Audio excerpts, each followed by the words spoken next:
잠깐 같이 기도드리겠습니다.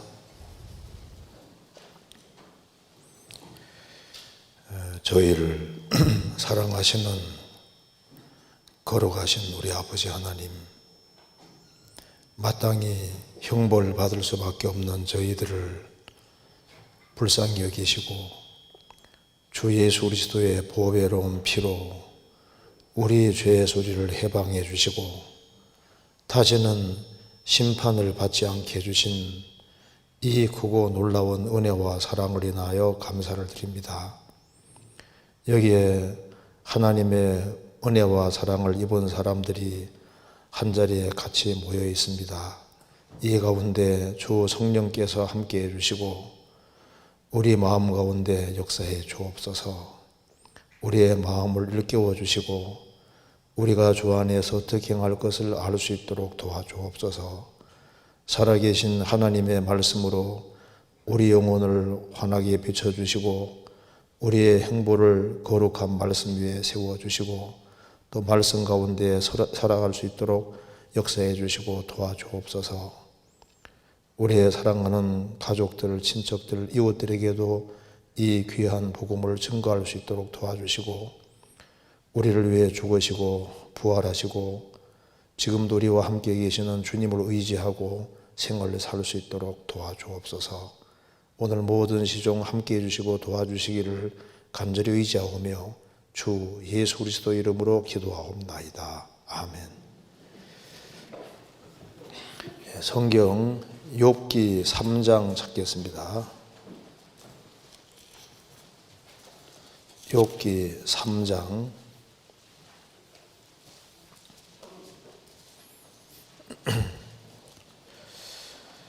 제가 1절부터 읽겠습니다. 3장 1절입니다.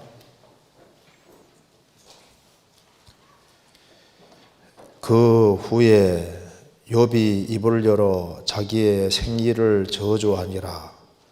욥이 말을 내어 가로되 나의 난 날이 멸망하였었더라면 나말을 베었다 하던 그 밤도 그러하였었더라면 그날이 캄캄하였었더라면 하나님이 위에서 돌아보지 마셨더라면 빛도 그날을 비추지 말았었더라면 유암과 사망의 그늘이 그날을 자기 것이라 주장하였었더라면 구름이 그 위에 덮였었더라면 낮을 캄캄하게 하는 것이 그날을 두렵게 하였었더라면 그 밤이 심한 어두움에 잡혔었더라면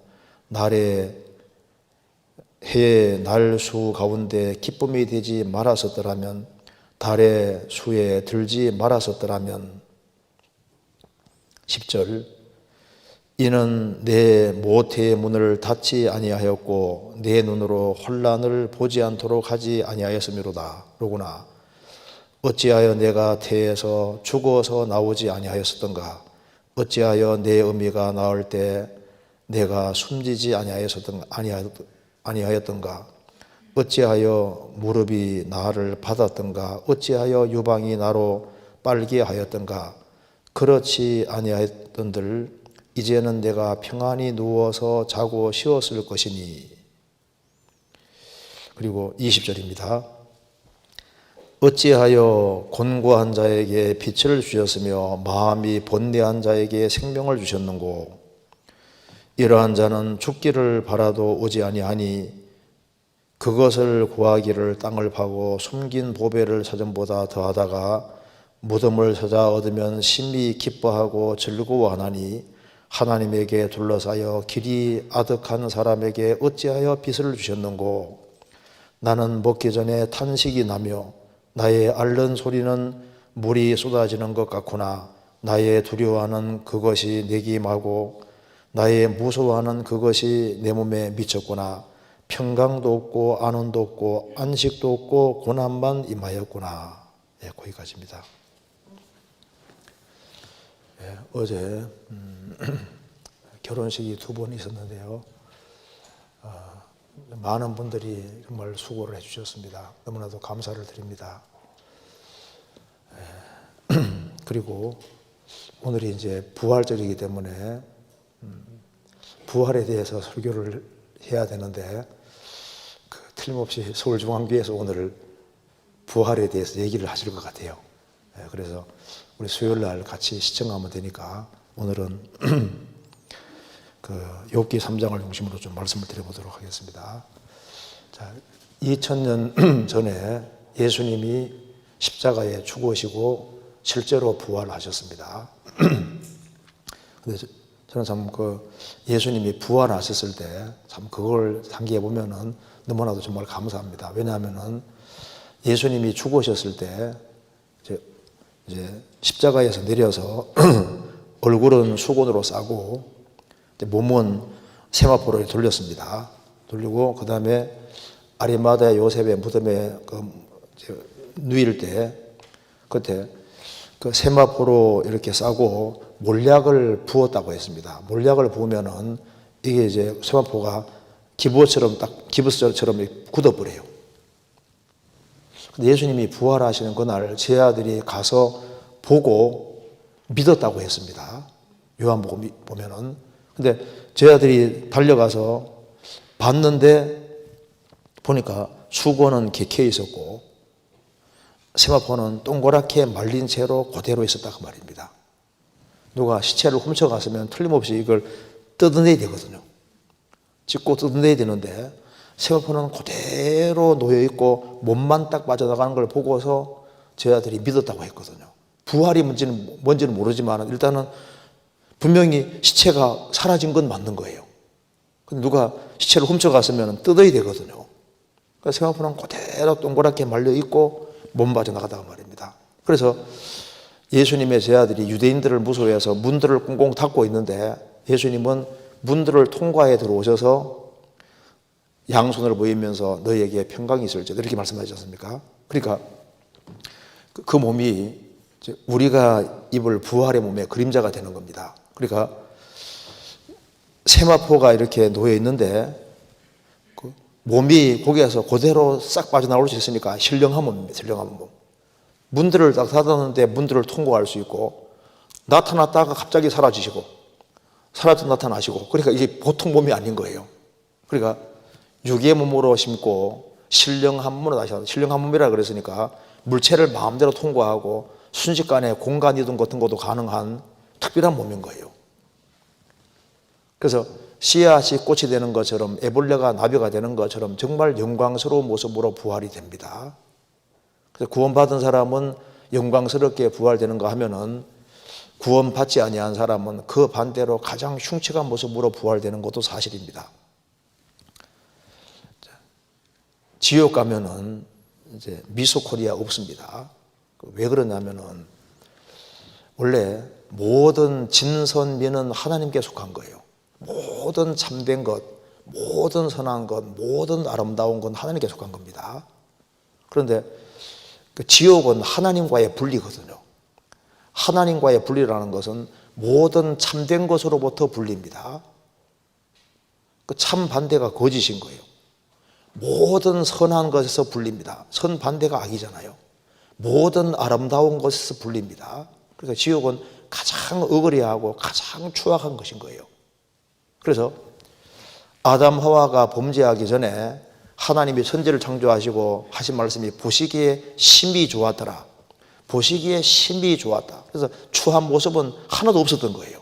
왜? 하나님 자신이 진선미로 충만하신 분이기 때문에 그분이 만드실 때 모든 걸 아름답게 만드신 것이 맞습니다.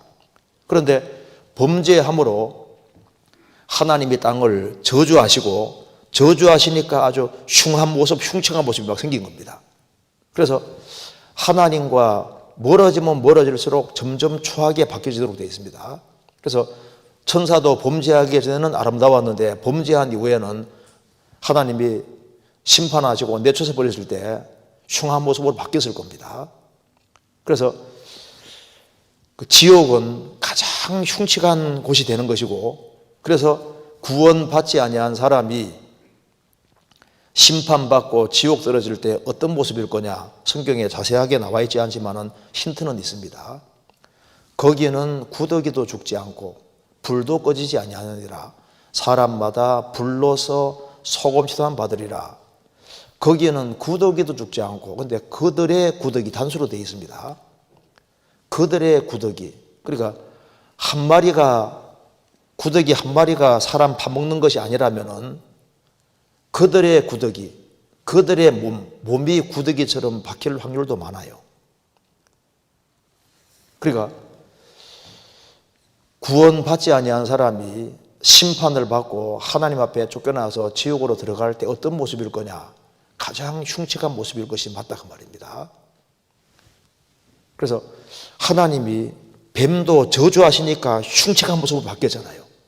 그러니까 그 흉측한 모습 이거 자체가 저주받은 거하고 관계가 된다니까요. 지금 우리 육체는 씨입니다, 씨. 그래서 이 성경대로 하면 미스 코리아 선발대회는 씨앗끼리 기적이고 미스 코리아 선발대회는 애벌레 선발대회입니다. 진짜 모습은 따로 있는 거예요. 이건 씨입니다, 씨. 씨가 땅에 묻히듯 육체도 묻히는데 나중에 부활할 때 구원받은 사람은 씨앗이 꽃이 되는 것처럼 가장 영광스럽게 부활될 겁니다. 예수님이 2000년 전에 실제로 죽으시고 부활하셨고 그 예수님이 다시 오시는 것이 재림입니다. 그래서 이 부활에 관계되는 이것은 이번 우리가 수요일 날 자세히 배울 수 있으리라고 생각합니다. 자, 오늘은 이어서 욥기 3장을 같이 한번 생각해 보도록 하겠습니다. 여기 욥기 3장 1절에 그 후에 욥이 입을 열어 자기의 생리를 저주하니라.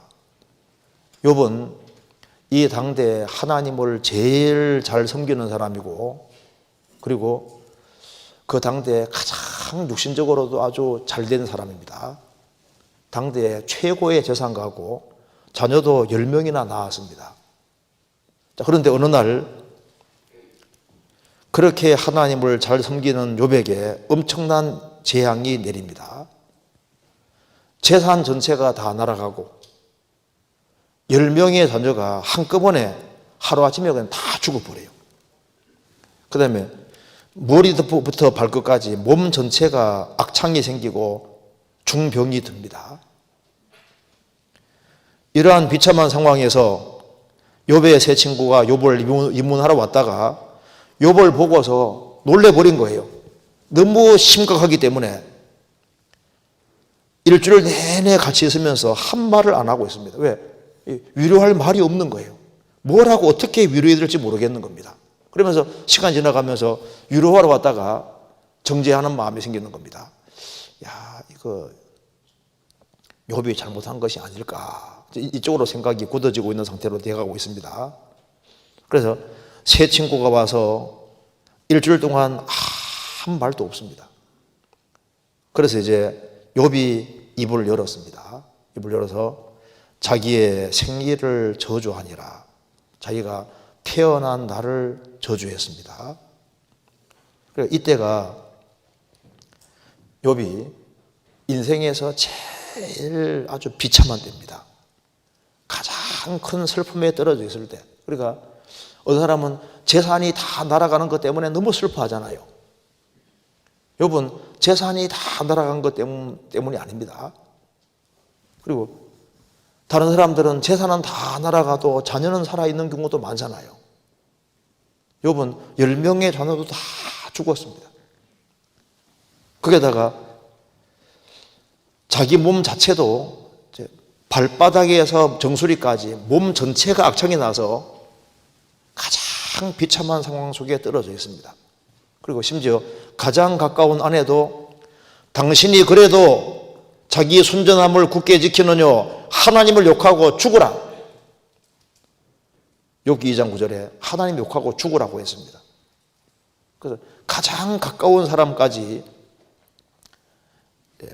하나님 욕하고 죽으라고 하는 이제 그런 상황에서 욥은 아무도 알아주는 사람도 없고 가장 고독한 상황에 있을 때 있고 가장 심각한 중에 있을 때 그때 사람들은 이제 자기의 과거를 생각을 해보게 되고 또 자기 미래도 생각해보게 되고 생각이 제일 많아질 때입니다. 그래서 성경에서 형통한 날에는 기뻐하고 곤고한 날에는 생각하라는 말씀대로 너무나도 곤고해지고 힘들어지면은 많은 생각이 떠오르게 되는 겁니다. 욥은 야, 내가 이런 꼴을 보려고 세상에 태어났나 이 생각이 들 거 아니에요. 이런 아주 비참한 이런 모습을 친구들에게도 보이고 아내에게도 보이고 이런 비참한 상황이 되려고 내가 태어났냐 이 생각이 들어가니까 이제 입을 열어서 자기가 태어난 날 생일을 저주하게 되는 겁니다. 3절, 여기 3장 2절입니다. 욥이 말을 내어 가로되 나의 난 날이 멸망하였었더라면 나말을 배웠다 하던 그 밤도 그러하였었더라면. 그리고 6절입니다. 그 밤이 심한 어둠에 잡혔었더라면 해의 날수 가운데 기쁨이 되지 말았더라면 달의 수에 들지 말았더라면. 무슨 말입니까? 해의 날수 가운데 내가 태어난 날은 그냥 칼로 도려내듯이 그냥 그 날 자체가 없었다면 얼마나 좋았겠나 지금 이렇게 생각하고 있는 겁니다. 내가 태어난 날 자체가 지구의 날수 가운데 내가 태어난 날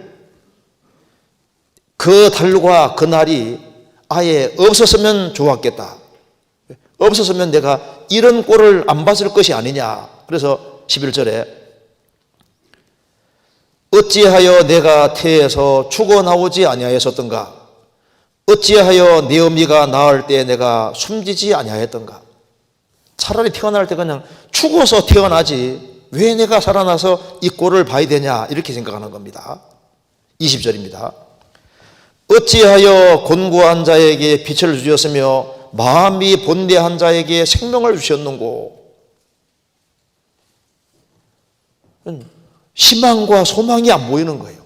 여기 23절 하나님에게 둘러싸여 길이 아득한 사람에게 어찌하여 빛을 주셨는고? 자신이 하나님께 이 상태에서도 불신자가 아닙니다. 푸념을 들어두고 있는 겁니다. 내가 하나님에게 둘려 있는데 그런데 그전에는 소망을 가지고 살아왔는데 길이 아득한 사람에게 길이 아득하다는 것은 이제 갈 길을 잃은 거예요. 자기가 가야 될 길이 감춰져 있는 겁니다. 도대체 이제 어느 방향으로 가야 될지 지금 이런 비참한 상황 속에서 앞이 보이지 않는다 그 말입니다. 길이 아득한 사람에게 어찌하여 빛을 주셨는고? 나는 먹기 전에 탄식이 나며 나의 앓는 소리는 물이 쏟아지는 것 같구나. 그러니까 이제 계속 앓는 겁니다. 계속 아파가지고 계속. 나의 두려워하는 것이 그것이 내게 임하고 나의 무서워하는 그것이 내 몸에 미쳤구나. 평강도 없고 안원도 없고 안식도 없고 고난만 임하였구나. 오로지 막 고난만 가득한 거예요. 그래서 이렇게 너무너무 심한 상황이 주어지면은 내가 왜 굳이 태어났을까? 내가 왜 태어나서 이런 꼴을 내가 봐야 될까? 이런 생각이 오르게 되고 차라리 그냥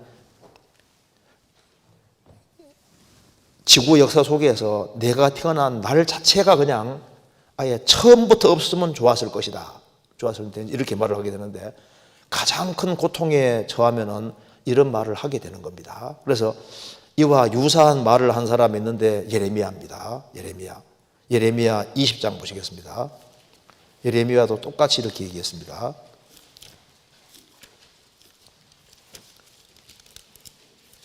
예레미야 20장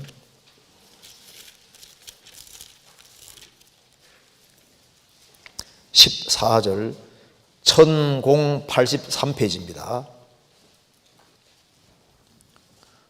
1083페이지 14절 내 생일이 저주를 받았다면 나의 어미가 나를 생산하던 날이 복이 없었다면 나의 아비에게 소식을 전하여 이르기를 내가 생남하였다 하여 아비를 즐겁게 하던 자가 저주를 받았다면 그 사람이 여호와께서 회파하시고 후회치 아니하신 성읍같이 되었다면 그로 아침에는 부르짖는 소리 낮에는 떠드는 소리를 듣게 하였다면 이는 그가 나를 태에서 죽이지 아니하셨으며 나의 의미로 내 무덤이 되게 하지 아니하셨으며 그 배로 항상 부르게 하지 아니하신 영고로다. 어찌하여 내가 태에서 나와서 고생과 슬픔을 보며 나의 날을 수욕으로 보내는고. 예레미야도 10대에 부르심 받아서 하나님의 사역을 하는데 예레미야를 환영하는 사람이 없는 거예요.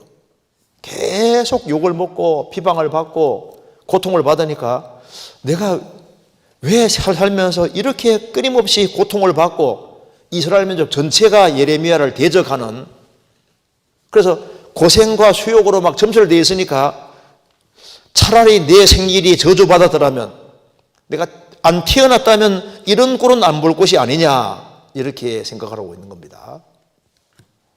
그런데 욥도 마찬가지고 예레미야도 마찬가지고 조금만 넓게 생각하면은 사실은 욥이 자기가 자기 생일이 저주받고, 왜냐하면 왜 이 말 하냐면은 자기가 지금 저주받았다고 생각하는 거예요. 내가 이런 꼴을 봐야 되겠냐 그 말입니다. 그래서 욥은 자기 생애 속에서 이렇게 큰 재앙을 만나는 이 날 자체가 없어지기를 원했기 때문에 차라리 안 태어났으면 더 좋았겠다 이렇게 생각하고 있는 겁니다. 그런데 욥에게는 축복의 날들이 많이 있었지만은 제일 축복의 날이 언제였을까요? 바로 지금 이런 재산 다 날아가고 10명의 자녀가 다 죽고 몸 전체가 병들어 있는 이때 계속 신음하고 앓고 고통하는 이때가 욥이라는 인생에서는, 사람의 인생에서는 제일 빛나는 날이었습니다. 자신이 이유를 알지 못하고 고통받는 날이 욥의 일평생에 제일 축복된 날이었습니다. 그래서 이제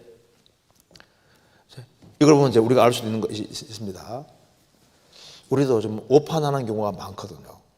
만사가 형통하고 잘 될 때는 축복의 날이라 생각하고, 너무나도 곤란하고 힘든 날이 계속될 때, 너무너무 인생이 지겹고 힘들 때 그날은 저주받은 날들이라고 생각하는데, 그것이 이제 인간 판단의 경우가 많은 겁니다.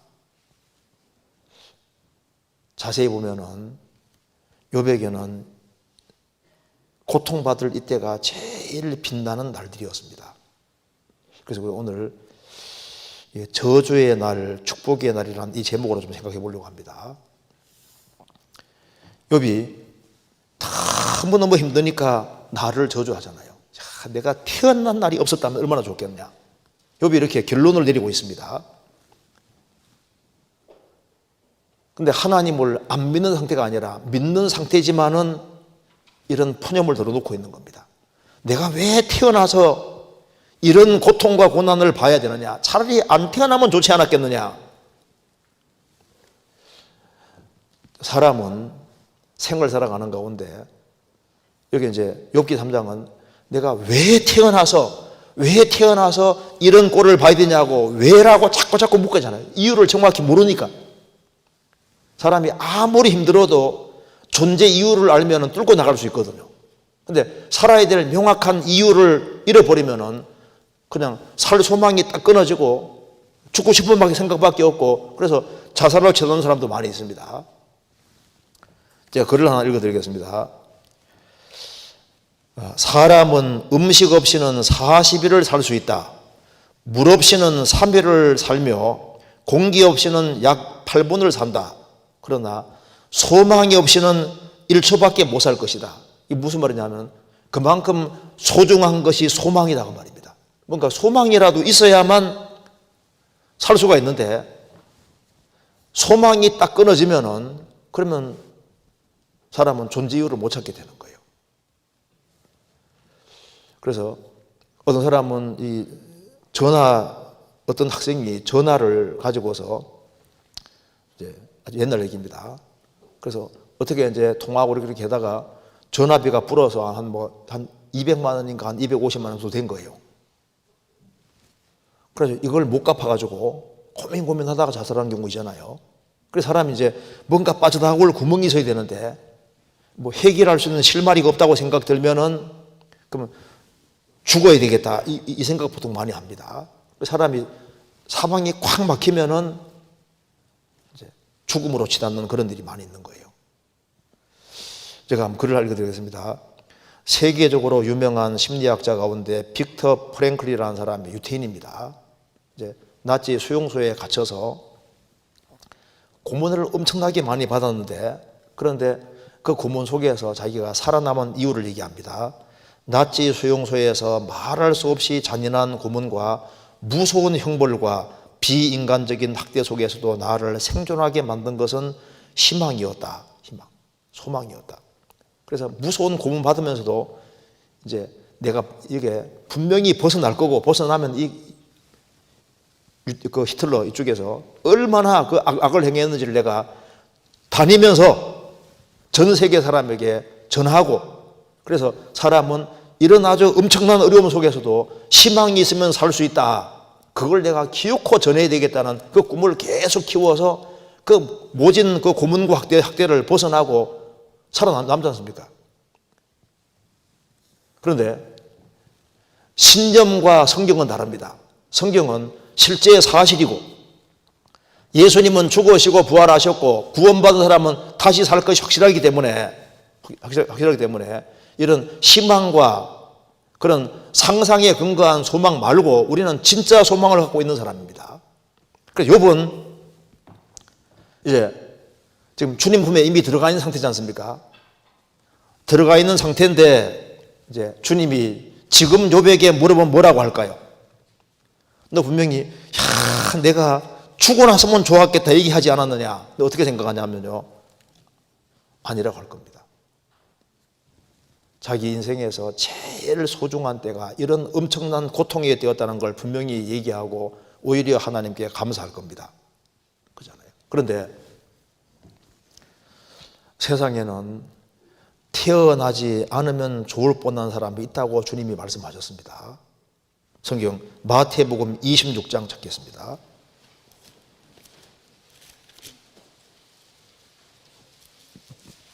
(26장)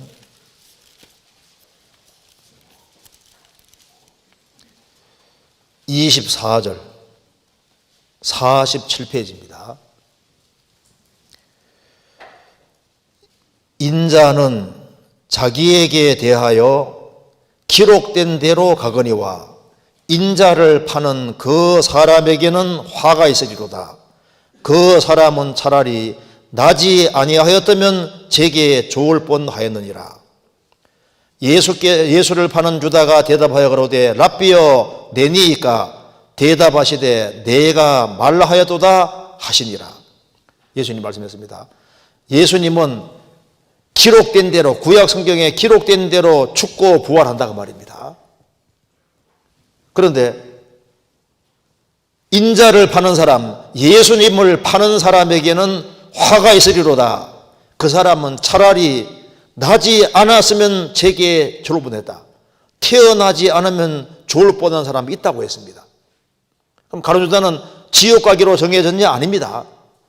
3년 반 동안 믿을 수 있는 충분한 기회를 부여받았지만 그럼에도 불구하고 그리스도를 배척하는 길을 택한 거예요. 그는 마귀 편에 속했고 주님을 끝까지 대적하는 편에 속했기 때문에 그런 사람은 차라리 나지 않는 편이 나았을 것이다. 우리 시대에 태어난 것이 저주일 사람들이 많습니다. 차라리 내가 신라시대, 고려시대, 고조시대 그 옛날에 태어났으면 그리스도 배척하는 죄라도 안 걸리잖아요. 알지 못하던 시대에는 흠불치 아니하셨거니와 이제는 어디든지 명하사 사람을 다 회개하라 명하셨으니 복음이 전해지기 전 시대에 대해서는 너희들 왜 예수 배척했느냐, 성경 배척했느냐 안 묻는다 그 말입니다. 그런데 복음이 전해진 시대에 대해서는 왜 배척했느냐 그걸 물을 것을 말씀하시는 겁니다. 유다는 3년 반 동안 믿을 수 있는 기회가 주어졌는데 끝까지 고의적으로 배척하는 길을 택했으니까 그 사람은 차라리 나지 않는 것이 제게 주로 보냈느니라. 성경 전도서 찾겠습니다. 전도서 6장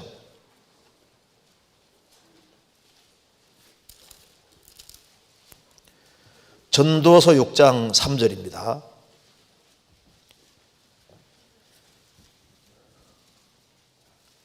6장 3절 951페이지입니다.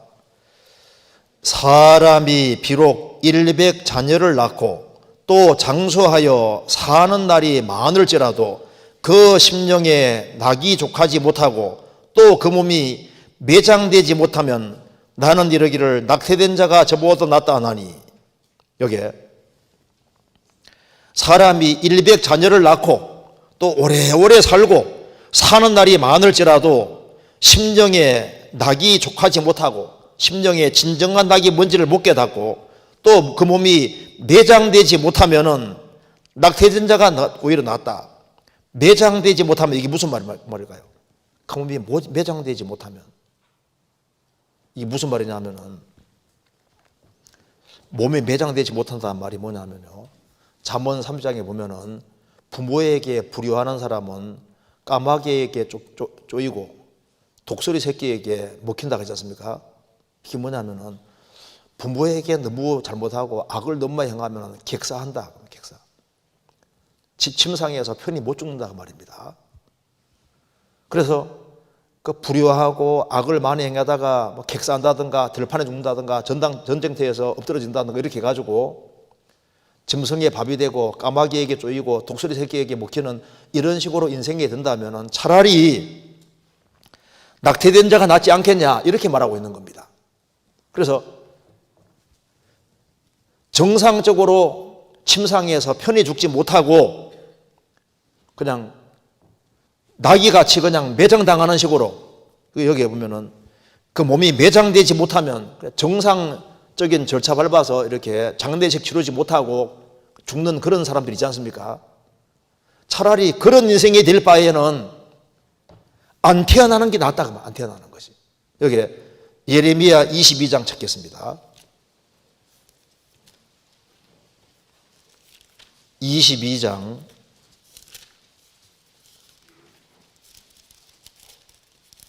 18절. 천공 86페이지. 그러므로 나 여호와가 유다왕 요시야의 아들 여호야김에 대하여 이같이 말하노라. 무리가 그를 위하여 슬프다 내 형제여, 슬프다 내 자매여 하며 통곡하지 아니할 것이며, 그를 위하여 슬프다 주여, 슬프다 그 영광이여 하며 통곡하지도 아니할 것이라. 그가 끌려 예루살렘 문 밖에 던지우고 나귀같이 매장함을 당하리라. 여호야김은 악을 많이 행한 왕입니다. 그 중에서도 하나님이 내려주신 말씀을 하나님께 직접 받아 쓴 말씀, 예레미야 그 두루마리 성경을 옆에서 읽어줄 때 조그마한 칼로 쫙쫙 찢어가지고 불 속에 다 태웠습니다. 그래서 하나님 말씀하시기를 이 여호야김이 아주 이기적이고 개인적이고 하나님을 대적했기 때문에 사람들이 슬프다 내 형제여, 슬프다 내 자매여 하며 통곡하지도 않을 것이며, 워낙 이기적으로 살고 악을 행했기 때문에 슬프다 주여, 슬프다 그 영광이여 통곡도 안 하고, 그가 끌려 예루살렘 문 밖에, 왕인데 문 밖에 던지우고 나귀같이 매장, 나귀 그냥 밥 먹듯이 끌어묻는다 그 말입니다. 이런 아주 비참한 인생이 될 바에는 차라리 태어나지 않는 게 낫다 그 말입니다. 불신자들은 끝까지 불신자로 남으면 후회할 날들이 가득하게 됩니다. 자, 나중에 죽음 건너가서 끊임없이 후회하면서 울게 될 겁니다. 어떤 걸 후회하게 될까요? 모처럼 구원받을 기회가 주어졌는데 그 구원의 기회를 끝까지 외면한 그것에 대해서 얼마나 후회하게 되겠습니까? 우리가 하나님과 함께 일하는 자로서 너희를 권하노니 하나님의 은혜를 헛되이 받지 말라. 내가 은혜 베풀 때 너를 듣고 구원의 날에 너를 도왔다 하셨으니 보라 지금은 은혜 받을 만한 때요, 보라 지금은 구원의 날이로다. 이 은혜 시대에 은혜 받을 수 있는 충분한 시간과 기회 주시는데 그것을 외면하면은 얼마나 후회를 하겠습니까? 성경 사도행전 24장에 보면은 24장에 벨릭스 총독이 있는데 바울 사도하고 같이 있을 수 있는 시간이 많았어요. 바울 사도 불러서 강론도 들었습니다. 그런데 그는 엄청난 갑부입니다. 돈이 많습니다. 총독이거든요. 그런데 왜 바울 사도를 자꾸 불러서 얘기했냐면은 참 놀라운 것은 돈을 받을까 바랐다는 겁니다. 전도자에게 무슨 돈이 있겠어요? 나중에 그 사람은 관직에 쫓겨나서 자기 아내 드루실라와 같이 유대인 여자입니다. 돈 챙겨가지고 이제 편안하게 살라고 그 베스비오스 화산 폭발한 뽐페이잖아요. 뽐페이로 가서 거기에 살다가 화산재가 터져서 있지 않습니까? 이렇게 뽐페이 덮을 때 거기에서 매장당해 죽었습니다. 그러니까 바울 사도와 같이 오랫동안 같이 있을 수 있는 기회가 있었고 바울 사도 통해서 말씀을 들었는데 그는 목적이 돈을 더 받을까 봐, 돈을 좀 받을까 봐 그렇게 했습니다. 그는 오로지 목적이 돈이고 영혼 문제는 뒷전이었습니다. 그래서 베스비오스 화산 터져서 뽐페이가 이렇게 몰락할 때 그때 얼마나 후회했겠습니까? 그는 모처럼 구원의 기회가 주어졌는데 그걸 외면했던 겁니다. 그러니까 성경에서 믿을 수 있는 기회가 주어지는데 그 기회를 저버린 사람들은 정말 후회하게 될 겁니다. 우리 전도 집회에 들을 수 있는 기회가 충분히 주어졌는데 정답을 들었음에도 불구하고 그것을 배척해서 자신이 이뤄지면 얼마나 후회하겠습니까? 제가 성경을 보니까요. 아합 왕 옆에 저는 처음에 생각할 때 엘리야 선지자만 있는 줄 알았습니다. 미가야 선지자도 있더라니까요. 그러니까 하나님의 선지자 둘이 아합 가까이 있었던 가까이. 그리고 미가의 선지자는 아합 왕이 잘못하니까 아합에 대해서 흉한 일만 예언했거든요. 그리고 엘리야 가까이 있었고 그는 하늘에서 불이 내리는 것도 내려오는 것도 다 봤잖아요. 그럼에도 불구하고 이세벨의 편을 택해서 결국은 망하는 길로 달려갔을 때 아합 왕이 평생 후회하는 사람이 되는 거예요. 불신자들은 후회할 날이 많이 있을 겁니다. 지금 사람들이 뭘 잘 몰라서 그런데 예를 들어서 이제 구원 안 받은 어떤 사람이 요즘 보세요. 십계명을 막 마음대로 어기는 사람 너무 많잖아요. 고의적으로 의도적으로 날들을 생각해 보면요. 불신자들이 행하는 날들 중에 고의적으로 의도적으로 남을 쳐 죽인 날, 그날이 얼마나 후회되는 날이겠습니까? 부부가 같이 자식을 낙태시키러 가는 날, 그날이 아주 저주스러운 날이 되는 겁니다. 남편 몰래 아내 몰래 간음죄를 짓는 날, 그리고 고의적으로 위증하는 날, 거짓 증언하는 날, 뒤에서 남을 험담하는 날들, 그리고 하나님을 대적하는 발언을 하는 날들, 또 특별히 믿는 사람들을 핍박하는 날들, 사창가 같은 데를 이제 몰래 다니고 악인들과 같이 연합해서 한탕하고 나쁜 짓 하고 그런 것들이 다 후회되는 날이 되는 겁니다. 성경에 하사엘이 자기 왕을 죽이는데 이렇게 죽입니다. 이게 얼마나 후회되는 날이겠습니까? 열왕기하 8장입니다.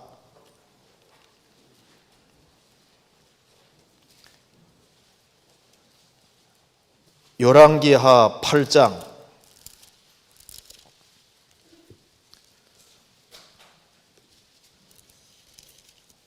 15절.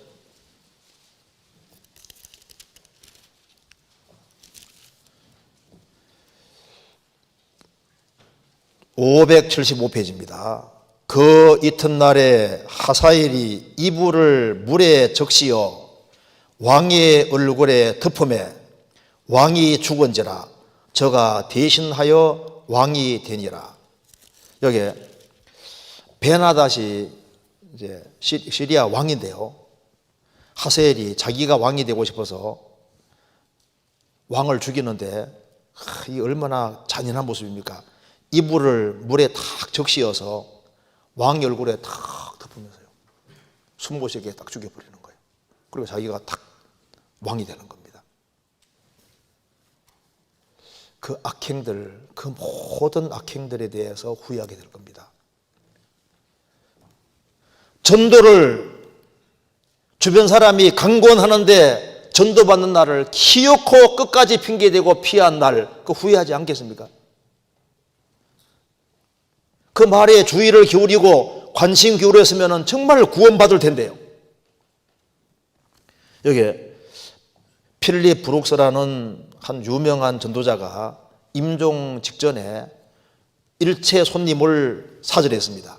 그런데 미국의 아주 유명한 법률가 잉거솔이 방문하는 것만 허락해 줬습니다. 그러니까 만나게 해주셔서 감사합니다 하니까 필립 브룩스가 양손을 딱 잡으면서 여보게 다른 사람들과는 천국에서 만날 것 같은데 특별히 그래서 특별히 따로 안 만났네. 그런데 아무래도 당신과는 절대 못 만날 것 같아서 특별하게 면회 허락했다고 말입니다. 그래서 제발 믿음을 가지게나 하고 이제 그렇게 간곡히 부탁했는데 결국은 안 믿었습니다. 그러니까 이제 그런 게 다 얼마나 후회되겠습니까? 그리고 이제 불신자들이 그 교회를 핍박하는 그런 날들 참 그 불행인 거예요. 막 교회를 헐뜯고 비방하고 함부로 얘기하고 그게 얼마나 후회되는 날이 되겠습니까? 그리고 또 다른 사람이 그리스도를 믿으려고 하는데 아이고 내가 다 알아봤는데 아무것도 아니야 하고 그 사람이 모처럼 구원받을 기회를 가질 뻔했는데 그걸 막았을 때 그게 얼마나 후회되는 날이 되겠냐 그 말입니다. 7, 80년 살아가면서도 구원받을 수 있는 그 짧은 시간을 내지 않은 것에 대해서 얼마나 후회하겠습니까? 누가복음 16장에 이 부자가 죽음 딱 건너가는 순간에 음부에서 고통했다고 했지 않습니까? 죽음 건너가는 순간부터 영원한 불행에 떨어지는 겁니다. 그리고 최후의 심판대 앞에 섰을 때 얼마나 무섭겠습니까? 다니엘서 7장 읽어보시면은 주님의 심판대 앞에 불이 강처럼 흐르고 바로 그 심판대 바로 그 앞에 그대로 지옥 떨어지는 곳이에요. 지옥. 그리고 이제 지옥에 들어가서 거기에서 영원히 사는데 이게 실제입니다. 실제. 그 강원도에 5명이 저희 동네입니다. 5명이 탄광에 딱 갇혀 있다가 그 나온 것 중에 한 명만 이제 나오게 된 일도 있었고, 그리고 탄광이 확 무너졌을 때 그 안에 있던 사람 있지 않습니까? 사람들 제일 무서운 것이 뭐냐 물으면 어둠이다. 어둠. 그래서 이제 구조될 때까지 기다리면서도 하이바 탁 켜가지고 불 딱 켜가지고 같이 있지 않습니까? 언제 구조될 때 모르니까 제일 무서운 것이 뭐냐 물으면 흑암, 어둠이라고. 어둠. 지옥은 성경에 캄캄한 곳이라고 얘기했잖아요. 우리 교회 그 집사님 한 분이 이제 우리 수원교회는 말고 다른 교회입니다. 집사님 한 분이 친구하고 둘이 같이 자신이 구원받게 되는 간증을 하는데, 어떻게 구원받는지 간증을 하는데, 친구하고 두 사람이 같이 이제 사우나실에 들어가서 더 오래 견디는 사람은 밥을 안 사고 먼저 나오는 사람은 밥 사는 걸로 해가지고 그 사우나실에 들어가서 막 5분 정도 더 견뎌가지고 나왔답니다. 그래서 밥을 안 샀답니다. 그런데 5분 정도 더 견디면서 전도 집회 들은 게 생각나는 거예요. 야, 이 지옥은 한 번 들어가면 그것도 5원세 못 나는데 내가 5분 더 견디는 것도 힘들었는데, 그래서 전도 집회 들은 게 생각나면서 야, 이건 정말 지옥이 있다면 이건 정말 무서운 곳이다. 그래서 정신 차리고 말씀 듣고 구원받았잖아요. 사우나실에서 얼마 견디는 것도 힘들어 하는데 지옥은 밤낮 쉬지 못하는 곳인데 거기에서 어떻게 살라고 하는지 모르겠습니다. 제가 글을 하나 읽어드리겠습니다. 죽고 죽으리, 큰 죽음으로 죽으리, 영원히 죽으리, 늘 죽어도 죽지 않는 죽음으로 죽으리. 늘 죽지 않는 죽음으로 그리스도를 끝까지 거부한 사람은 늘 죽고 죽으리, 큰 죽음으로 죽으리, 영원히 죽으리, 늘 죽어도 죽지 않는 죽음으로 맞는 얘기잖아요. 그래서 욥기 3장에 있는 그 생기를 저주하는 그 노래는 사실은 지옥의 창가가 될 겁니다. 지옥 가는 사람은 틀림없이 자기 생기를 저주하면서 내가 왜 태어나서 이렇게 얘기할 겁니다. 근데 탄생하는 날은 주님이 주셨지만은 날 자체는 문제가 되지 않습니다. 왜냐하면 하나님은 사람을 태어나게 하실 때 배후에 구원받을 수 있는 가능성을 다 부여하시고 영광스럽게 될 것을 항상 염두에 두시고 인생을 보내시기 때문에 날 자체는 책임이 안 되는데 구원의 문제는 인간의 책임이 되는 겁니다. 전능하신 하나님이 인간을 내려 보내실 때 무한한 능력을 가지신 상태에서 가지신 바로 그분이 무한한 능력을 가지고 바로 하나님 면전에서 인생을 보내시는 거예요. 하나님은 모든 사람이 구원받기를 원하시고 구원받을 수 있도록 모든 장치 다 준비해 놓은 겁니다. 왜 지옥 가냐 하면은 자기가 선택이 안 돼서 지옥 가는 것이 아니라 마귀 편을 택하고 끝까지 거짓을 고집하기 때문에 지옥 가는 거예요. 하나님은 구원 안 받은 사람 배후에서 작업을 하고 있습니다. 하나님은 의로우신 분이기 때문에 의를 행하시고 선하신 분이시기 때문에 선을 행하시고 인간이 정말 잘되기 원하시기 때문에 배후에 작업을 하고 있는데 인간은 계속 등지는 길을 택하는 거예요. 마태복음 25장 찾겠습니다.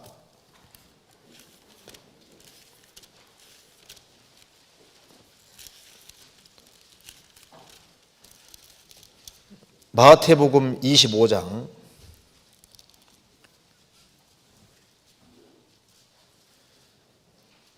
31절 인자가 자기 영광으로 모든 천사와 함께 올 때 자기 영광의 보좌에 앉으리니 모든 민족을 그 앞에 모으고 각각 분별하기를 목자가 양과 염소를 분별하는 같이 하여 양은 그 오른편에 염소는 왼편에 두리라. 그때 임금이 그 오른편에 있는 자들에게 이르시되 내 아버지께 복받을 자들이여 나와 창세로부터 너희를 위하여 예비된 나라를 상속하라. 천국은 창세로부터 너희들 인생 너희들을 위하여 예비된 나라라고 했습니다. 그리고 그 뒤에 41절 또 왼편에 있는 자들에게 이르시되 저주를 받은 자들아 나를 떠나 마귀와 그 사자들을 위하여 예비된 영영한 불에 들어가라. 주님 말씀했습니다. 영영한 불은 인간을 위해서 예비해 놓은 것이 아니라 마귀와 그 사자들을 위하여 예비된 영영한 불인데 영영한 불은 너희들을 보내려고 만든 것이 아니다 그 말입니다. 너희들을 위해서 천국을 준비해 놨는데 영영한 불에 들어가게 되는 이유는 내가 택하지 않았기 때문이 아니고 지옥 가도록 정하기 때문에 그런 것이 아니고 너희들을 위해서 천국을 준비해 놨는데 마귀와 그 사자들을 위해서는 지옥을 준비해 놨는데 너희들이 왜 지옥을 가게 되느냐? 마귀 편을 택하고 마귀 편을 고집했습니다. 그래서 어느 누구도 절대 억울하다는 소리는 못할 겁니다. 왜 하나님이 만일 억울하게 하는 것이었다면 하나님이기를 포기하시는 거예요. 그래서 일단 조금 더 얘기를 진행시켜 보겠습니다. 그래서 이제 욥이라는 사람은 이제 생기를 저주했지 않습니까? 생기를 저주했는데 욥이라는 사람 생기를 보면은 고난 받기 전에 욥이 있고 고난을 당하는 욥이 있고 고난 후에 욥이 있다 그 말입니다. 그런데 고난 당하기 전에 욥이 정말 신앙생활을 잘할 때 얼마나 축복을 받았는지가 욥기 29장에 나와 있거든요. 하나님과 아주 그 교통이 잘 되고 하나님 축복을 받을 때 그때가 얼마나 그리웠는지를 욥이 쫙 얘기를 하고 있고, 그 다음에 욥이 이제 재앙 당하는 게 나와 있고 또 재앙 후에 축복이 나와 있지 않습니까? 나와 있는데 사실 욥이라는 사람의 생애 속에서 욥은 고난 당하면서 이 재앙이 오기 전에 그 축복을 쫙 상기하면서 그날을 그리워하면서 내 생애 속에서 이 고통과 재앙받는 이것이 그냥 칼로 돌에 내듯이 싹 없어져서 이것이 자기 생애 속에서 없어지기를 간절히 원하고, 나중에 너무너무 힘드니까 내가 이렇게 고생하는 것이 제발 철필과 연으로 막 영영이 새겨졌으면 좋겠노라 그랬거든요. 그런데 사실 욥이라는 사람의 일생 중에서 제일 선명하게 새겨진 것이 뭔지 아시죠? 바로 욥이 가장 힘들 때가 제일 크게 각인되어 있고 기록되어 있는 거예요. 욥기 19장입니다.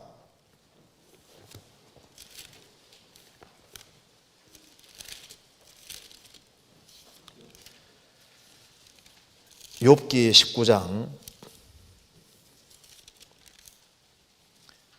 23절, 19장 23절. 나의 말이 곧 기록되었으면, 책에 씌어졌으면, 철필과 연으로 영영이 돌에 새겨졌으면 좋겠노라. 너무너무 고통을 받고 억울한 것도 많고 하니까 이거 알아주는 사람도 없으니까 나의 말이 곧 기록되었으면, 책에 씌어졌으면, 철필과 연으로 영영이 돌에 새겼으면 좋겠노라. 영영이 새겨졌고 영영이 기록되었습니다. 욥의 소원대로 욥기가 기록됐는데 욥의 일생 가운데 제일 힘들 이때가 가장 선명하게 기록되어 있습니다. 그래서 고난을 통과하기 전에도 욥은 축복받은 인생이지만은 고난 통과한 이후에 욥은 훨씬 더 큰 축복 인생이 됐고, 최고의 축복은 언제였느냐? 고난받기 전이었느냐? 고난받고 난 후였느냐? 고난받을 때냐? 최고 축복은 고난을 가장 크게 받을 때, 지구상에 아주 사라지고 싶고 없어지고 싶고 지구 떠나고 싶고 힘들 때, 이때가 최고로 축복이었던 겁니다. 실제입니다. 사람들은 무슨 날이 중요한 날인지 잘 모르거든요. 태어나서 일생을 살아가는 과정에서 별로 중요하지 않게 생각하던 그 날이 가장 큰 중요한 날일 수도 있기 때문에 이 날은 좋았고 이 날은 나쁘고 이걸 판단하는 것도 조심해야 됩니다. 내 인생에서 없어져야 되겠다 생각하는 그 날이 제일 중요한 날이었잖아요. 자, 그래서 우리가 오늘 좀 생각해 볼 것이 많은데 아주 간단하게 말씀드리겠습니다. 우리가 이제 날들에 대해서 우리가 잘 생각하게 됩니다. 자, 역사적으로도 제일 중요한 날들이 있지 않습니까? 개요 먼저 말씀드리겠습니다. 역사적으로 아주 중요한 날들이, 가장 중요한 날들이 좀 있습니다. 그거 좀 몇 개 생각해 보고, 우리 개인적으로도 정말 중요한, 가장 크고 중요한 날들이 있을 겁니다. 또 교회적으로도 우리가 중요하게 생각하는 큰 날들이 있어요. 그런 날들을 좀 생각해 봐야 되겠습니다. 그리고 일상생활에서의 날들 하루하루가 사실 중요합니다. 그리고 그리스도인들이 생을 살아가면서 후회할 날도 많이 있을 거예요.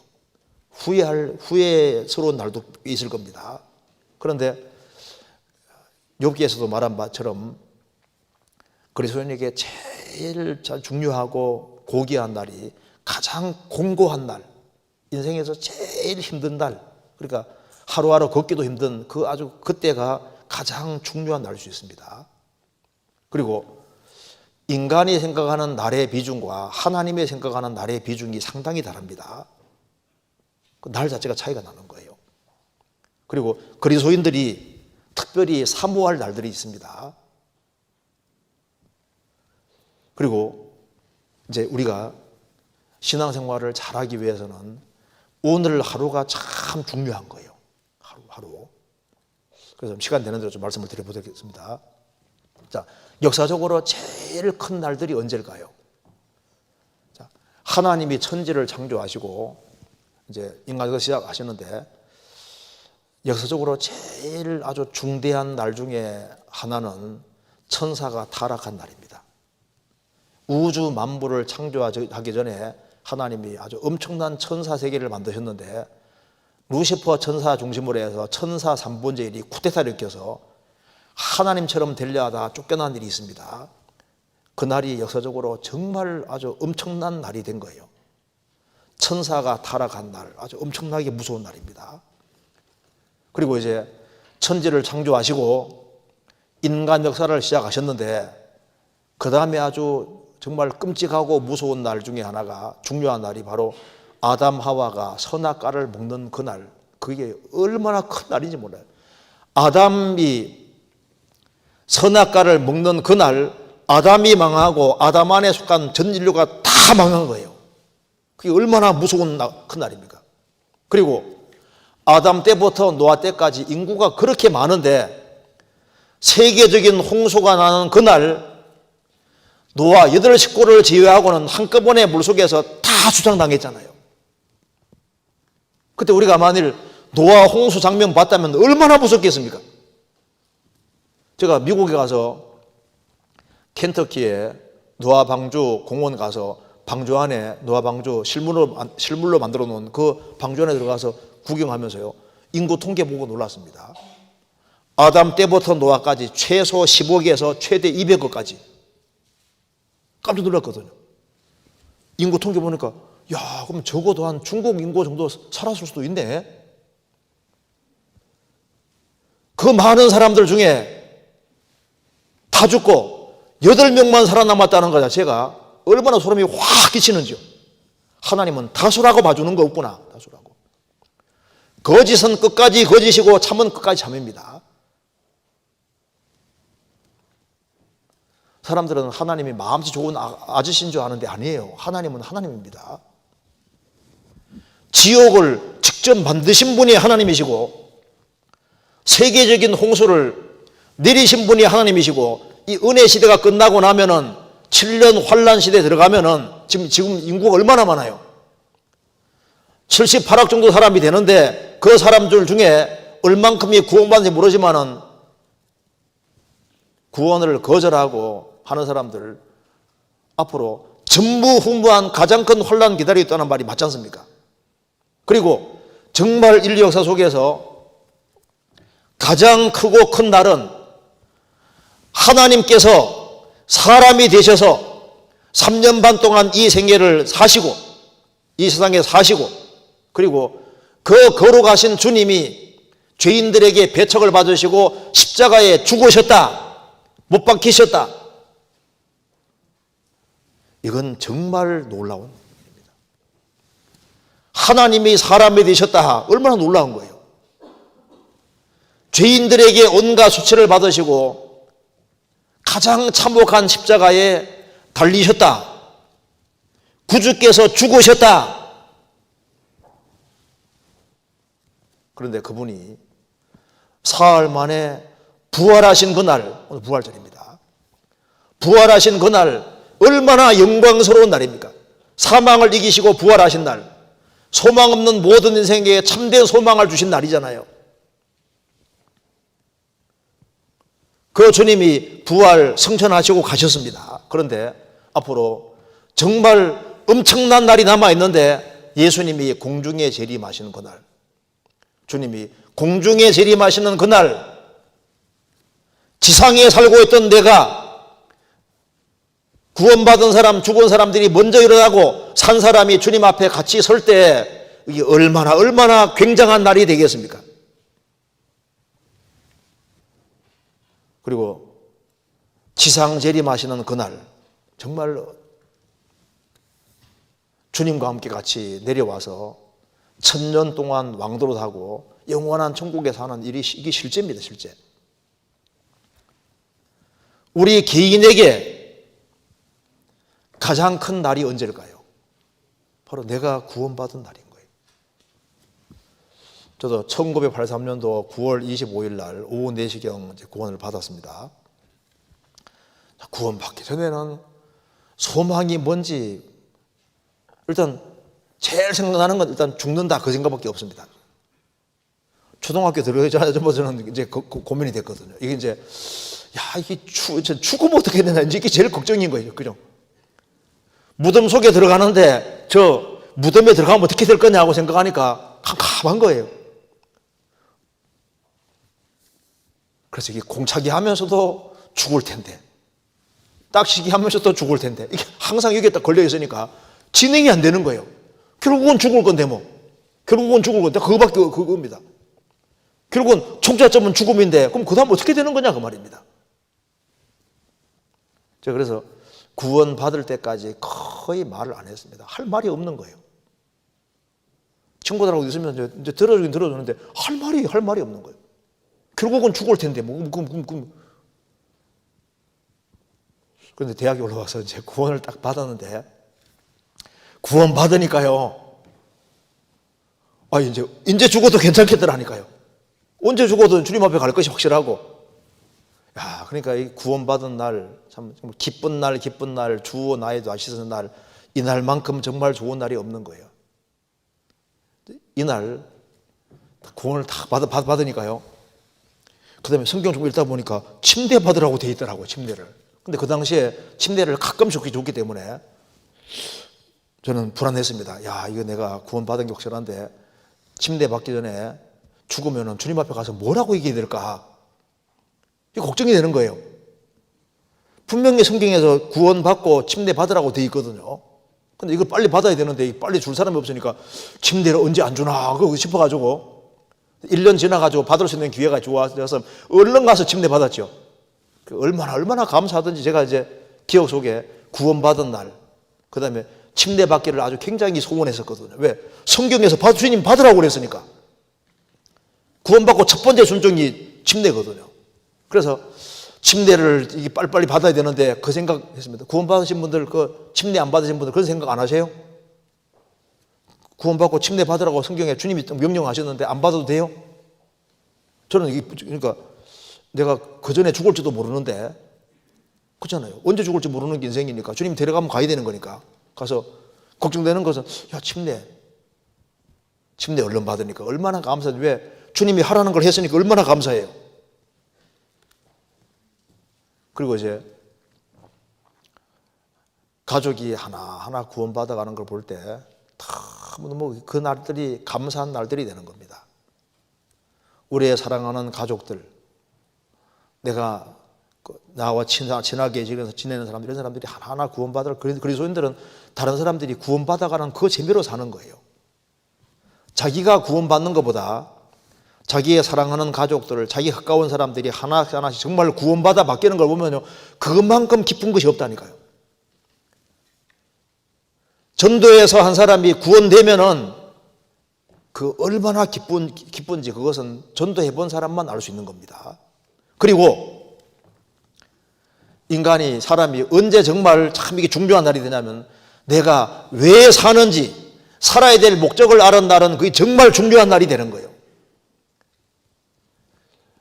이제 마크 트웨인이 한 얘기 중에 이런 얘기가 있습니다.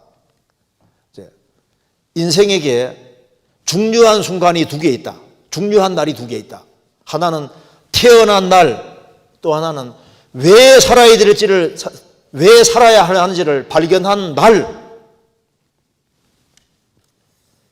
구원을 받아서도 내가 왜 여기에 살아야 되느냐, 내가 왜 여기 존재해야 되느냐, 목적이 뭐냐, 그걸 확실히 깨닫는 날은 좀 다릅니다. 구원을 받아서 좋아하지만은, 구원 받아서 주님 왜 나를 구원시켜 주셨느냐, 내 사는 목적이 뭐냐, 그걸 아주 분명히 하는 날은 아주 중요한 날이 될 수 있는 거예요. 무드셀라는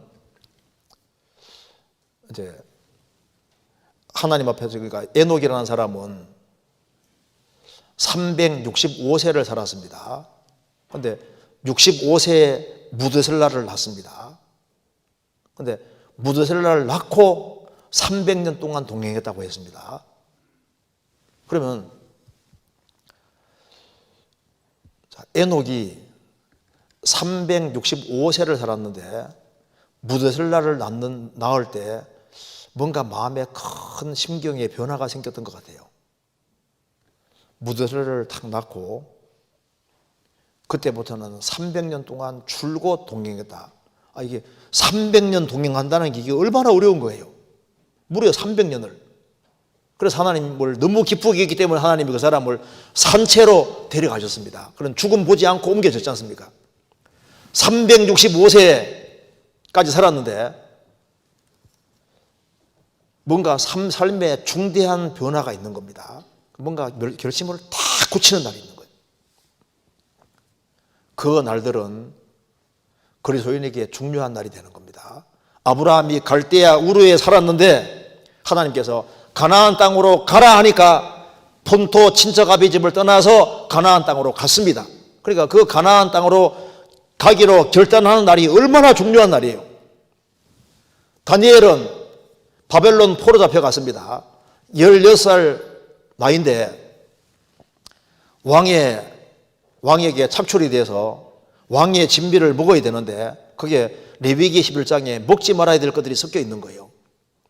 우상에게 드려진 어떤 이렇게 그런 것이 섞여 있어서 그걸 안 먹으면 목이 날아가게 생겼고 먹으면은 하나님 말씀을 어기고 그런데 그는 마음의 결심을 굳히고 왕의 진비를 안 먹기로 결심을 했습니다. 그런데 그 16살 나이인데 왕의 진비를 먹지 않고 나는 나이는 어려도 하나님 말씀을 지키겠다고 결심을 굳힌 날이 얼마나 소중하고 중대하고 중요한 날이겠습니까? 모세는 파라오 공주의 아들이었습니다. 그는 40살이 됐을 때 마음의 결심을 굳힌 겁니다. 믿음으로 모세는 장성하여 바로의 공주의 아들이라 칭함을 거절하고 도리어 하나님 백성과 함께 고난받기를 잠시 죄악의 낙을 누리는 것보다 더 좋아하고 그리스도를 위해 받는 능력을 애굽의 모든 보화보다 더 큰 재물로 여겼으니 이는 상주심을 바라봅니다. 모세는 믿음으로 장성하여 40살이 됐을 때 인생을 어떻게 살 것인지를 결정했던 겁니다. 자기 동족은 노예로서 고통받고 있는데 자기는 편안하게 살고 있는 거예요. 내가 파라오 왕 공주의 아들이란 명예를 붙잡을 것이냐, 죄악을 붙잡을 것이냐, 잠시 죄악의 악을 붙잡을 것이냐, 에집트의 모든 보화를 붙잡을 것이냐, 고난받는 길을 택할 것이냐. 그는 하나님 백성과 함께 고난받는 길을 택했습니다. 그래서 파라오 왕 공주의 아들이란 명예를 거절하고 잠시 죄악의 낙을 거절하고 애굽의 모든 부하도 포기하고 하나님 백성과 함께 고난받는 것을 더 즐거워하고 기뻐했다. 왜? 영원한 상을 받았기 때문입니다. 그런 결심이 있기 때문에 하나님이 그를 훈련시키고 출애굽을 하는데 사용하셨던 겁니다. 에스라는 페르시아 왕에게 구하는 것은 다 받는 사람이지만은 이스라엘 백성들을 돕기 위해서 그 모든 것을 거절하고 오잖아요. 이런 어떤 결심을 굳히는 것들, 이런 것들이 참 중요한 겁니다. 저도 여기에 목회를 이렇게 이제 부사역자로 있을 때 하고 이제 이렇게 한 교회를 목회하는 것 속에서 참 아는 것 중에 하나가요. 이 물질이잖아요, 물질. 이게 아무것도 아닌 것 같은데 이게 참 중요한 거예요. 물질을 바르게 사용하는 것을 잘 배워야만 신앙도 잘 배울 수 있습니다. 성경에서 이 물질에 대해서 인간의 육체를 가지고 있기 때문에 물질이 굉장히 중요한 거예요. 이걸 어떻게 하든 간에 그 사람을 건지고 세우는 쪽으로 잘 사용하는지 않습니까? 나는 물질을 함부로 사용하지 않겠다. 물질을 최대한 건전하고 바르고 영혼을 건지고 세우는데 잘 사용해야 되겠다. 그런 결심도 참 중요한 겁니다. 왜? 물질 생활을 바르게 하면요, 신앙을 잘 배울 수 있는 거예요. 그런데 우리 구원받은 사람은 소망이 이제 천국이 실제이기 때문에 천국은 멀리 있는 게 아닙니다. 우리 가까운 사람들이 계속 죽음을 건너가잖아요. 최근에도 우리 정말 신앙생활 잘 하시던 한 분이 이제 조금 이제 주님 품에 들어갔는데 그분 소망이 하나님 앞에 서는 것이 바르게 서는 게 소망이잖아요. 천국은 서울 부산보다 가깝습니다. 금방이에요, 금방. 그래서 죽음 딱 건너가면은 우리는 그대로 주님을 만나게 되는 거예요. 천국은 아주 가까이 있습니다. 자, 주님 앞에 설날이 정말 가까이 다가옵니다. 그래서 우리 개인에게는 정말 환희의 날이 주님 오시는 그날입니다. 그래서 랩처라고 이게 이제 환희 중에 들려간다. 라틴 말로 이게 랍투어 이게 끌려 올라간단 말입니다. 올라가는데 환희 중에 가장 영광스러운 모습으로 바뀌어 주님 앞에 올라가게 되는 겁니다. 그날 얼마나 우리가 기쁘고 좋겠습니까? 그 옛날에 에녹이 산채로 들려간 것처럼 엘리야가 산채로 간 것처럼 구원받은 사람들은 그 저 위에 서게 되는 겁니다. 그런데 우리가 돌이켜 봤을 때 구원받은 사람에게 일단 제일 큰 날은 구원받은 날이 확실합니다. 그 침대 받은 날. 진짜 이게 중요한 날이에요. 왜 주님이 이건 딱 한 번밖에 안 받는 거니까요. 한 번 받는 거니까. 그리고 이제 구원받고 난 이후에 가족이 하나하나 구원받은 날들은 정말 이게 큰 날인 거예요. 정말 그건 잔치해야 될 아주 큰 날입니다. 정말 잔치는 한 사람 한 사람 거듭날 때 정말 잔치는 그게 정말 잔치인 거예요. 잔치. 왜? 영원히 같이 살 사람들이 하나 생기는 거니까 얼마나 좋아요. 근데 교회적으로 참 이게 중요한 날이 있는데요. 이게 주일이 요즘 사람들은 이제 주일이 아무것도 아닌 생각하는데 그게 아닙니다. 주일이 참 중요한 날이거든요. 여기 성경 고린도전서 16장 보시겠습니다. 고린도전서 16장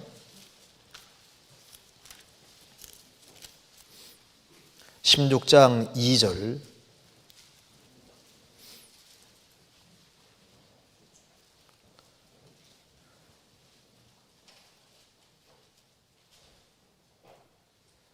매 주일 첫날에 너희 각 사람이 이익을 얻은 대로 저축하여 두어서 내가 갈 때 염보를 하지 않게 하라.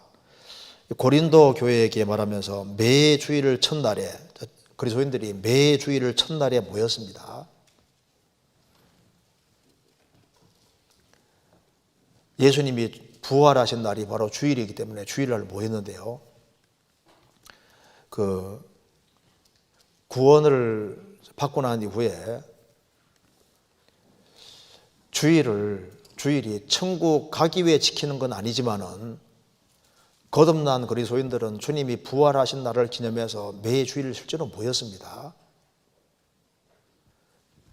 그런데 이 주일을 좀 주님이 부활하신 날이기 때문에 좀 중요하게 생각을 하고 또 그리스도인들이 같이 모여서 살아계신 하나님 앞에서 찬송하고 하나님 말씀을 배우는 그날이 정말 중요한 날이기 때문에 주일을 정말 소중히 생각을 해야 되는데 그런 생각이 상당히 희석되고 적어지는 것 같아요.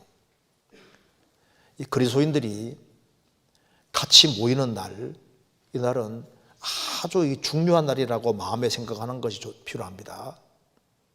왜? 초대교회 때부터 이 날을 중요하게 생각을 했거든요. 주님 오시는 그날까지 우리 일주일이라는 시간 속에서 그리스도인들이 같이 모이는 시간이 얼마나 중요한 시간입니까? 시편 84편 찾겠습니다. 시편 84편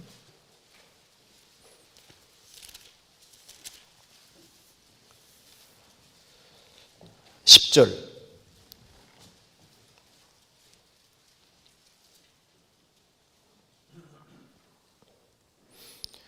주의 궁정에서 한 날이 다른 곳에서 첫날보다 나은즉 악인의 장막에 거함보다 내 하나님 문지기로 있는 것 조사오니 주의 궁정에서 한 날이 시편 기자가 84편 1절에서는 만군의 여호와여 주의 장막이 어찌 그리 사랑스러운지요.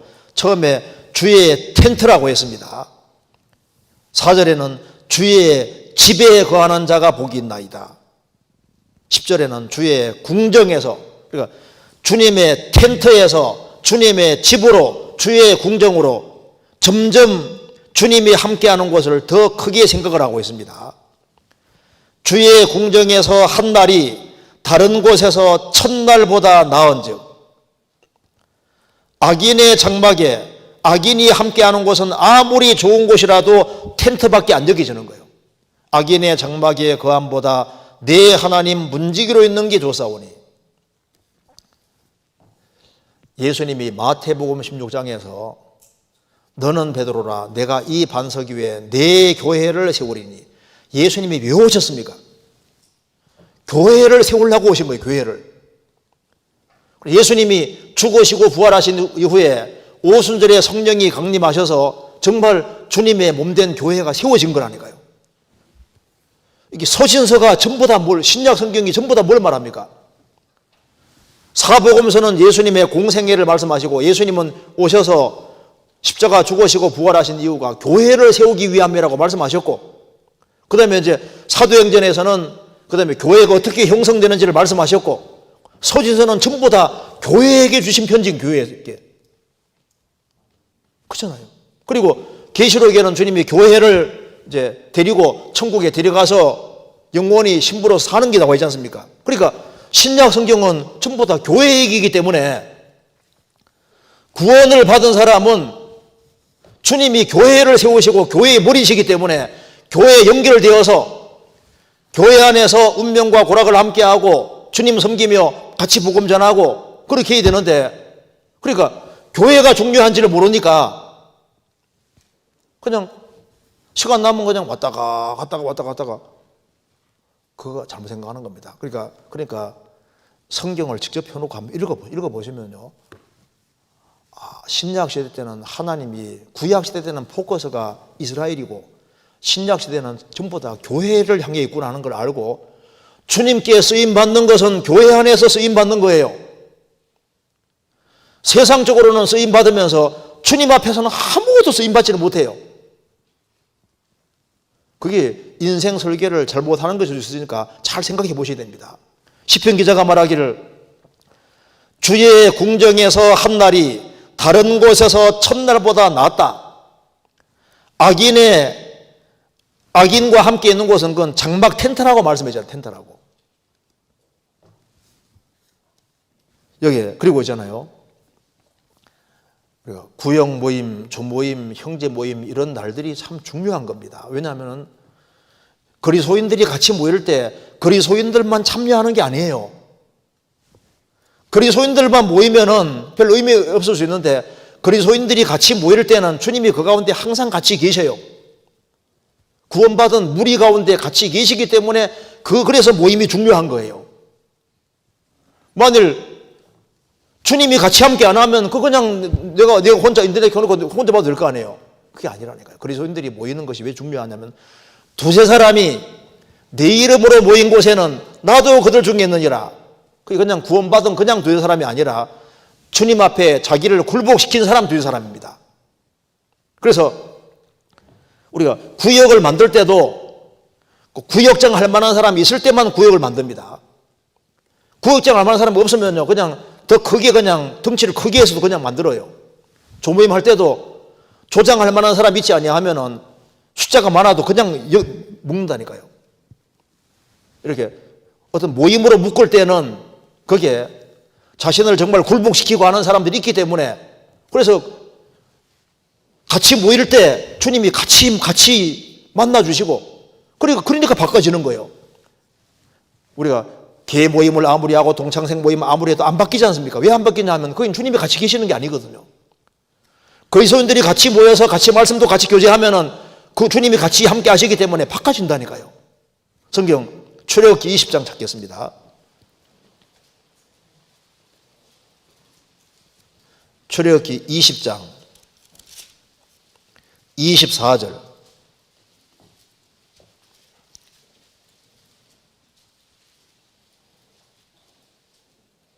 내게 토단을 쌓고 그 위에 너의 양과 소로 너의 번제와 화목제를 드리라. 내가 무릇 내 이름을 기념하는 곳에서 내게 강림하여 복을 주리라. 무릇 내 이름을 기념하는 곳에서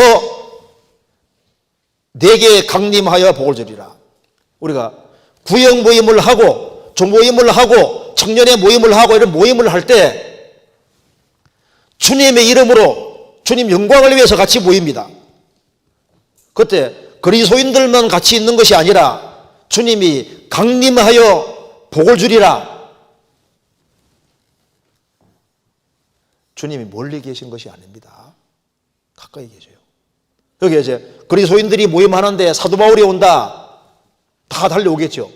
그게 아니라는 거예요. 사도 바울이 아니라 만왕의 왕, 만주의 주, 죽으시고 부활하신 주님이 구원받은 사람 가운데 같이 계시기 때문에 같이 참여하고 돌아가고 참여하고 돌아가는 사이에 묶인 것이 풀리는 거예요. 요한복음 11장에 보면은 나사로가 죽었는데 돌문을 딱 닫았습니다. 예수님이 돌문을 열라. 아이고 냄새 나는데 열으라고 했습니다. 예수님이 나사로야 나오더니 그 나사로가 나오는데 얼굴은 수건에 쌓여 있고 수족은 동념에 있습니다. 살아나왔습니다. 뛰어나왔겠죠. 통통 튀어나왔겠죠. 예수님이 풀어놓아 다니게 하라. 주님이 안 풀어줬습니다. 산 사람들에게 풀어놓아 주라고 했지 않습니까? 한 사람이 하나님의 생명을 얻어서도 혼자는 안 풀리는 것이 너무 많다니까요. 구원받은 사람 눈이 떠서도 혼이 보여야 되는데 수건이 놓여있는 것처럼 잘 안 보이는데 그리스도인들이 모인 무리 가운데 자꾸 참여하고 같이 말씀을 교제하면 주님이 눈을 열어주셔서 원시 멀리 보게 만들어주시는 거예요. 내가 살아야 될 목적이 무엇인지를 확실히 알려주시는 겁니다. 그리고 무리 가운데 연결되어서 같이 동고동락하는 속에서 수족이 풀리고 봉사할 수 있는 사람이 되고 섬길 수 있는 사람이 되고 발도 이제 풀리니까 전도도 자유롭게 할 수 있는 사람이 되고 이게 저절로 되는데 혼자 인터넷 켜놓고 말씀 듣고 혼자 해가지고 이봐요. 안전병이 신앙이 되지 뭐가 되겠습니까? 편안하게 신앙생활을 하려고 하는 것은 그건 옳은 생각이 아닙니다. 우리가 이번 여름에 하기 수양회 할 수 있을지 모르겠지만 그리스도인들이 하기 수양회 할 때는 대회로 아주 가장 많이 모입니다. 왜? 영혼을 건지기 위해서 동계소련에도 그리스도인들이 같이 한 해 새로운 마음 가지고 살기 위해서 동계소련회를 하는 겁니다. 한 사람이 구원받는 것이 큰일이라면은 지역에 하나씩 교회가 생기는 건 얼마나 큰일입니까? 동탄교회 세워졌지만 동탄교회 하나 독립할 때 주님이 얼마나 기뻐하시겠어요?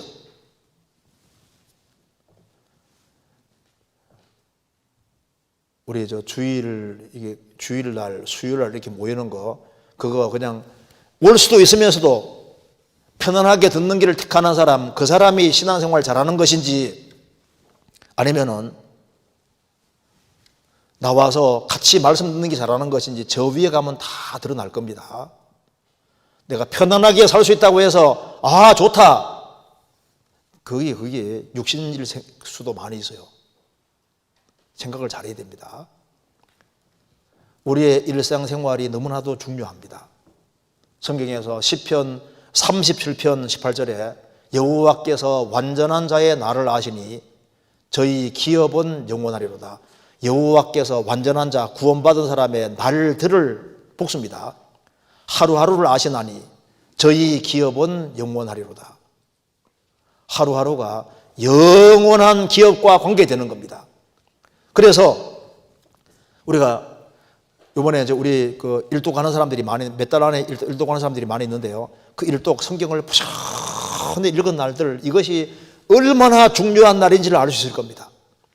매일매일 성경을 부지런히 읽고 그리고 매일 기도하고 그리고 우리가 일상생활 속에서 가정생활, 직장생활, 정상적으로 생활하는 것도 다 주님하고 연관이 되어 있습니다. 그런데 우리 생활 살아가는 가운데 가장 곤고하고 힘들 때 그날은 특별히 중요한 날이 될 겁니다. 바울 사도가 전도하다가 감옥에 갇힌 날, 어두운 토굴 속에 있으면서 성경을 기록하는 날들, 이게 얼마나 중요한 날들이에요. 전도하는 것 때문에 억울한 일을 들은 날들, 또 숨은 봉사들, 그런 거 다 중요한 날입니다. 자기의 잘못을 깨닫고 철저하게 뉘우치고 돌이킨 날들 얼마나 중요한 날입니까? 그리고 영혼을 불쌍하게 생각해서 정말 기도한 날들, 눈물을 흘린 날들 다 축복된 날입니다. 그리스도인들에게 후회될 날도 너무 많을 겁니다. 그러니까 모임에 슬슬 빠진 날들, 주일날 빠지고 수요일날 빠지고 구역 모임 빠지고 형제 모임 빠지고 이제 오늘은 뭐 빠져서 좋다 이렇게 해서 날 슬슬 빠진 날들, 그런 날들이 축복이 아닐 겁니다. 그리고 고난 중에 원망한 날들도 참 그 후회될 날이 될 겁니다.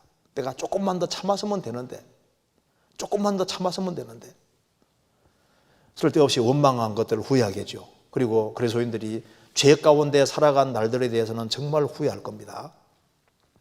막 남편에게 막 대어들고 막 이제 그 아내를 핍박하고 그 뒤에서 남을 막 험담하고 뒤에서 당을 짓는다든가 뒤에서 형제자매에 대해서 안 좋게 얘기하고 이런 거 다 후회하게 될 겁니다. 그리고 성령님께서 우리 영혼 속에 계속 공고를 하는데 그 성령님의 그 공고를 무시한 날들, 형제자매들을 함부로 판단한 날들, 교회를 판단한 날들, 그리고 형제자매들을 좀 더 사랑하지 못한 것들을 우리가 후회하게 될 겁니다. 교회에 협력하지 않고 연합하지 않은 것에 대해서 후회하게 될 겁니다. 그리고 집회를 하는데 전혀 관심 갖지 않은 것에 대해서도 후회하게 될 겁니다. 우리가 마땅히 전도해야 될 사람들을 전도하지 않은 것 때문에도 후회하게 될 겁니다. 우리가 좀 더 시간을 알차게 보낼 수도 있었는데 시간을 그냥 허투루게 보낸 것들을 그런 것을 다 후회하게 될 겁니다. 기도하고 성경 보고 기도하는 이런 것을 게을리하고 그리고 영적으로 진부하는 것에 대해서 신경 쓰지 않은 것에 대해서도 후회하게 될 겁니다. 교회 일에 무관심한 것에 대해서도 후회하게 될 것이고 후회할 것이 너무나도 많잖아요. 또 어떤 사람은 잘못된 교훈에 미혹이 되어서 몇 년 동안 헤매다가 돌아오는 사람도 있을 수 있는데 그것도 다 후회가 될 겁니다.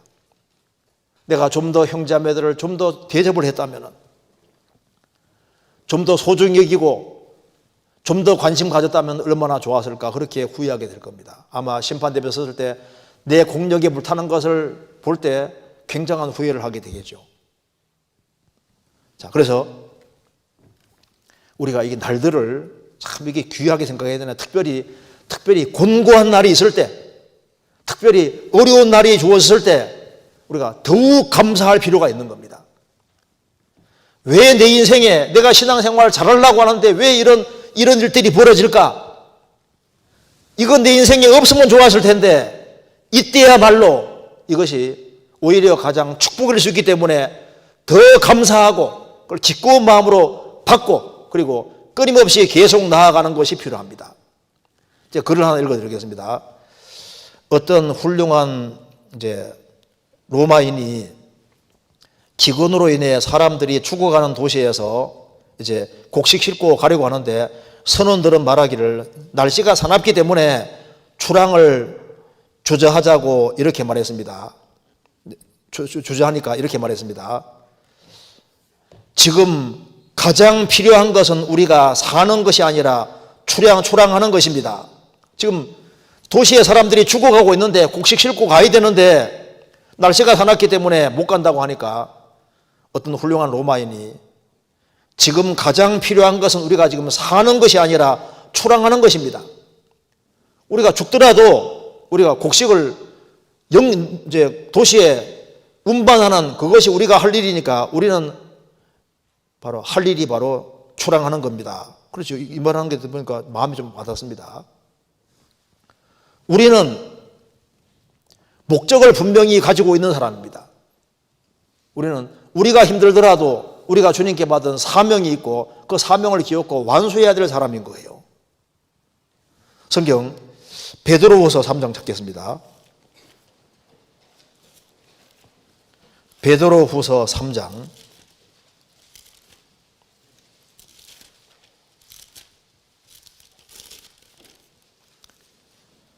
8절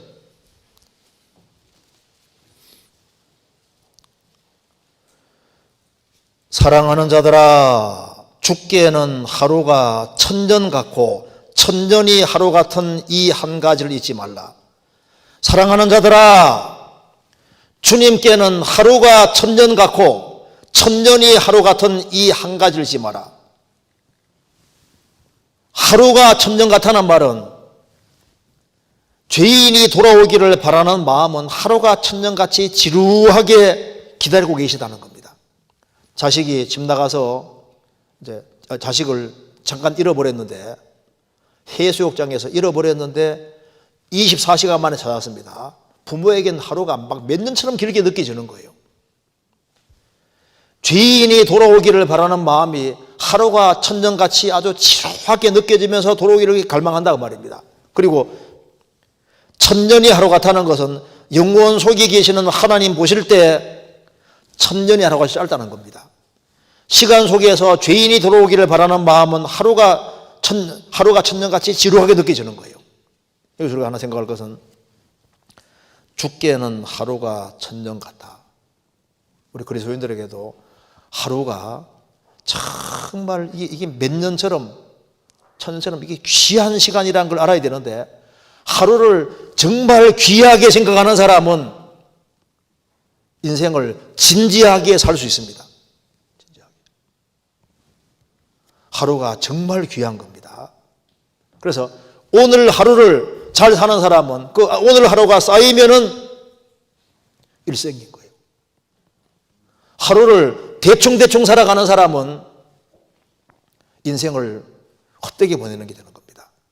그래서 오늘 하루가 정말 중요한데, 오늘이라 일컫는 동안에, 오직 오늘이라 일컫는 동안에 매일 피차 권면하여 누구든지 죄의 유혹으로 강팍이 되면 면하라.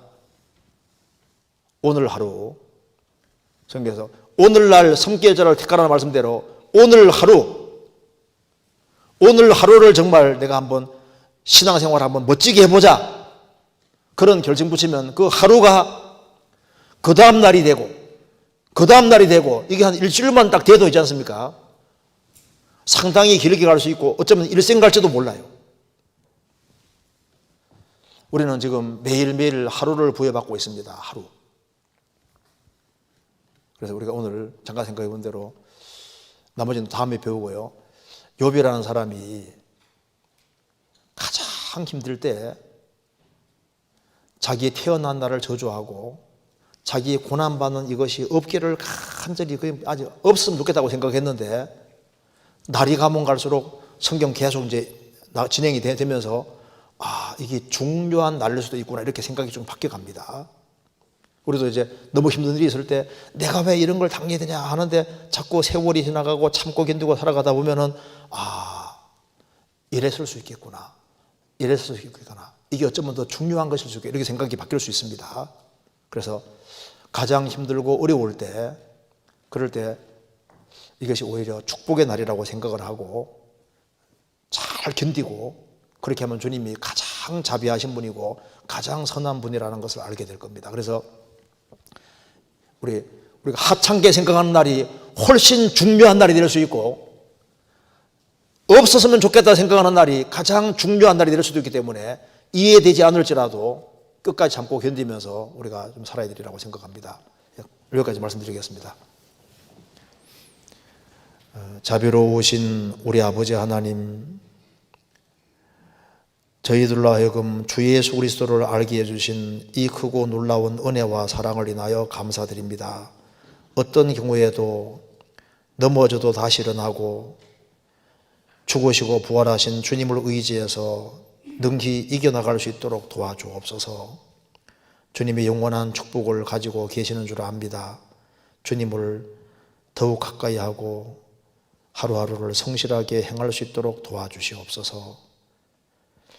오늘 나머지 모든 시간도 주님이 도와주시옵소서. 주 예수 그리스도 이름으로 기도하옵나이다. 아멘. 네, 광고해 주시겠습니다. 찬송을 먼저 해야지. 458장 1절과 3절만 부르시겠습니다.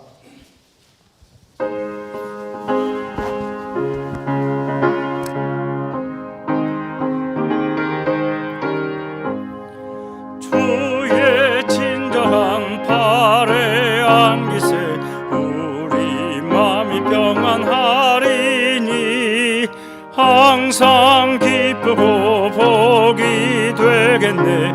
영원하신 팔에 안기세 주의 팔에 영원하신 팔에 안기세 주의 팔에 영원하신 팔에 안기세 주의 보좌로 나갈 때에 기뻐 찬미 소리 외치고 겁과 두려움 없어지리니 영원하신 팔에 안기세 주의 팔에 그 크신 팔에 안기세 주의 팔에